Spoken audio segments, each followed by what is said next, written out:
not control his house. So he made a law. Does that make sense? He made a law so the next time he wouldn't have the same problem. In other words, he said, you women are going to listen to me one way or the other. Pretty much what it amounts to. In the first chapter of Esther, Ahasuerus there is actually a title. Some people believe it's Xerxes. Some people believe it could be another ruler. We're not going into that. It really don't make any difference. He was king. He was a very powerful man. He was a very conceited man. He was very rich. He wanted everybody to know it. He decided that he was going to war with Greece, and he wanted everybody to make sure they were 100% behind him.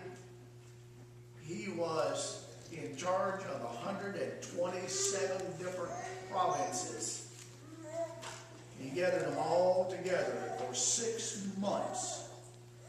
He showed them how much money he had, how powerful he was, and that he was really able to go to war with Greece. And it wasn't going to be a problem. Now, in the process of that, he decided to mix business and pleasure. He got loaded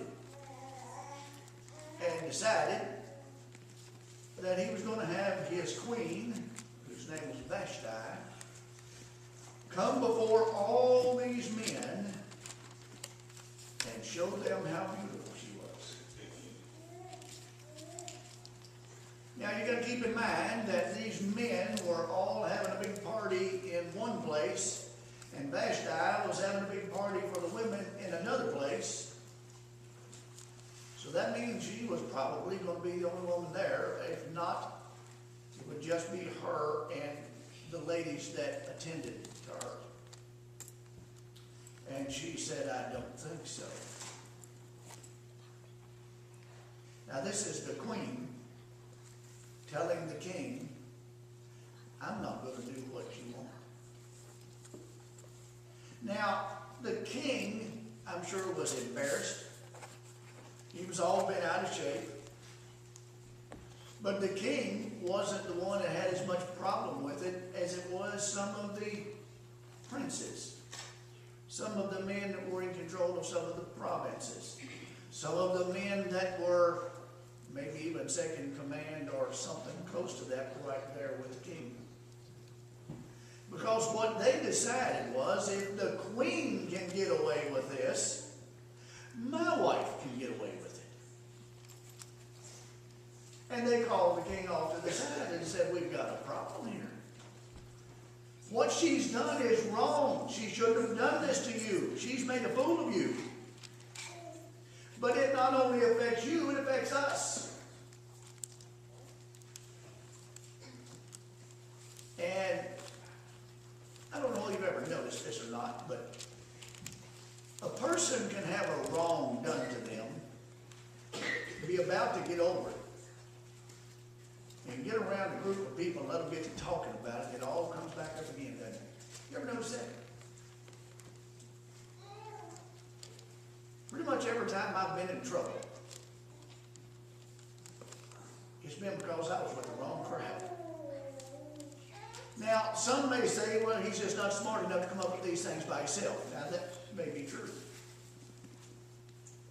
But it sure is easier to get in trouble and do things wrong when you've got somebody else willing to do it with you, isn't it? That's why God says that we are to be careful in the company we keep. That's why God tells us that it is not right for Christians to be married to non-Christians. That's why he tells us it's not right for Christians to be in business with non-Christians. Because if we're not careful, that non-Christian influence will rub off on us and not the other way around. Now, once in a while it works the other way, but not very often. The king is listening to all these men. Now, I can picture this. Man by the name of, and I'm sure glad my mother named me what she did, even though I hate my name. man by the name of Memucan. My mother named me Kerry, and I have some of the funniest looks. This past weekend, the lady looked at us and said, now, Kerry and Mary, and I know what was going through her mind. Which one's weak? I know that was what was going through her mind. I had to tell her. But Memucan starts out by saying to the king, this is wrong. And then can't you picture all these other little spineless guys jumping in and saying, yeah, you know, he's right. This is going to cause us a problem. And some little fella, if he'd been by himself, would have never said boo to anybody. Said, yeah, we need to do something about this. Just like he's somebody powerful now. That's the way it usually works. When churches start having problems, you watch. There's usually an instigator, but then when everybody joins in, it just keeps getting worse and worse and worse. Satan knows that. That's why he does things the way he does.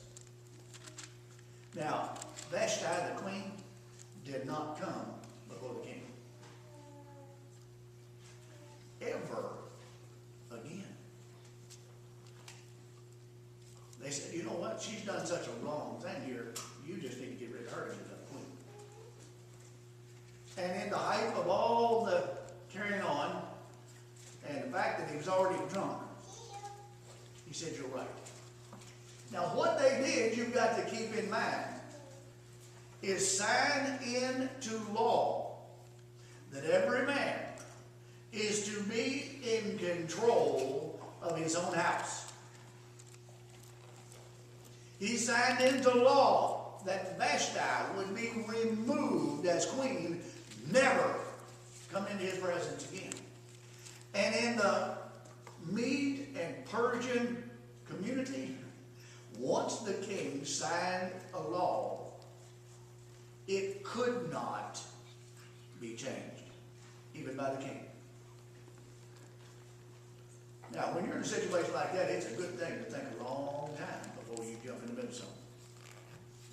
It would not be a good idea for you to decide to buy a $50,000 car while you were drunk. Because for a long time after that, if you're like most of the people that I know, you're going to be paying a price. And you're probably, as soon as you sober up, going to say, why did I do that? Pretty much what the king did, but it was too late. Now, we are still in the first chapter this morning. I'm going to begin reading in verse 19. If you would stand with me if you're able this morning.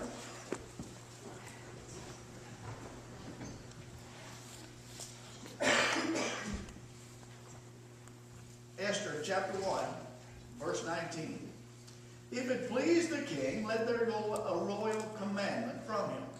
Let it be written among the laws of the Persians and the Medes, that it be not altered, that Vashti come no more before King Ahasuerus, and let the king give her royal estate unto another that is better than she. And when the king's decree, which he shall make, shall be published throughout all his empire, for it is great, all the wives shall give to their husbands honor, both to great and small. And the same pleased the king and the princes, and the king did according to the word of Memucan. For he sent letters into all the king's provinces, to every province according to the writing thereof, and to every people after their language, that every man should bear rule in his own house, and that it should be published according to the language of every people. Let's pray. Father in heaven, as we come to your throne this morning, we thank you for your word. And Father, as we look into the Old Testament this morning, Father, we need to realize that all these things happened as examples for us. Father, help us to live a life that would be pleasing to you. Father, I pray that you would be with the men, those who say they are born again, that they would stand and be the leaders that they need to be. Father, I pray that you would be with each lady, that you would help them, Father, to be that Christian that they need to be. And Father, help us not to have a conflict between the two. Help us, Father, to serve you together as you have set forth.